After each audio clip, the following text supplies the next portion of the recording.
yung mga binoto nyo. Ano yun? Buhaya? Hello mga V! Welcome to my vlog! So ito na ang aming part 2 nang kami ay nasa vegan na. Kaya sa mga hindi nakapanood ng part 1, paki-skip na po. Charing! So mga B, mapapanood nyo dito sa aming part 2 yung mga pinuntahan namin mga lugar sa aming day 2. So keep on watching!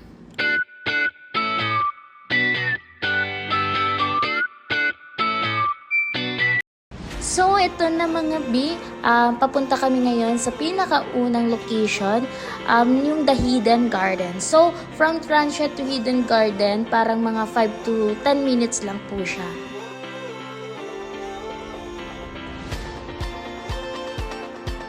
And yes, andito na kami mga B sa The Hidden Garden. Unang pasok nyo pa lang makikita nyo nang dito. Marami silang mga pinapabenta din. And take note mga biha, wala ditong entrance fee na kailangan yung bayaran. Kita nyo to? Itong mga frames ay mga mukha ng mga artista na pumunta sa The Hidden Garden. So, ibig sabihin lang nun, sikat o patok talaga itong pasyalan.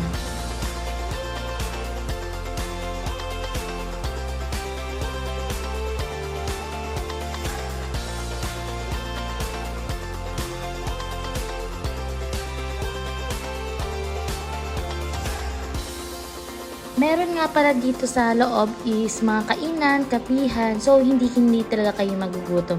And sa mga maghahanap po ng mga pwedeng pampasalubong, sa bungad pa lang po nila, ayan, meron na po mga pasalubong po na pwede nyong bilhin. Our next destination mga B is itong Balverte kung tawagin. So, andito na kami around 11 AM. So, medyo tumagal talaga kami sa Hidden Garden. And sa mga hindi nakakaalam, meron po dito entrance fee from 100 to 300 pesos. So, ipapakita ko na lang sa inyo sa comment section yung package nila kung ano yung pwede nyong i-avail. Remind ko lang pala mga B, bago ko makalimutan na hindi pwede kayong maglakad talaga dito sa mga pupuntahan nyo kasi medyo talaga malalayo yung mga destination dito. So, dito sa pinuntahan namin, pick up location po ito kung saan kayo maghihintay ng sasakyan. So, habang naghihintay nga ay nagpakain muna kami dito sa mga camel.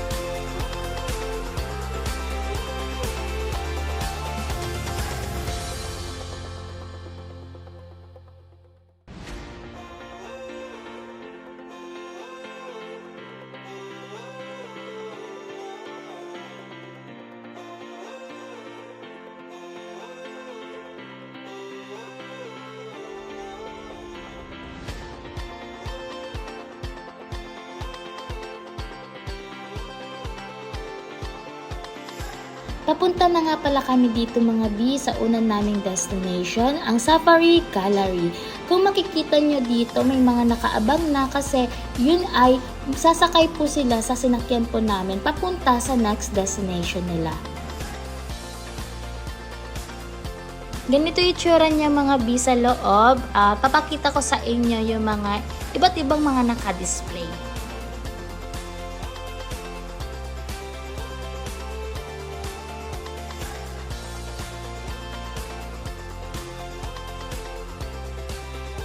So, next destination na kami mga B.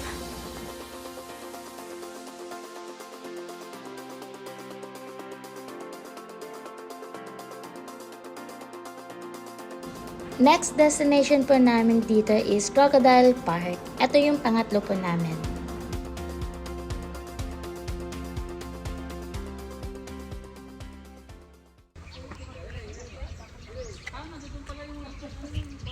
Yan yung mga binoto nyo. Ano yun? Buhaya?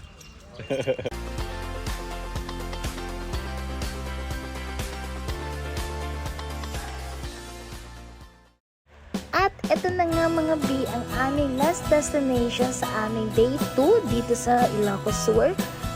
So pupunta kami sa Santiago Project by Aluminac. So napakaganda daw doon. So tara!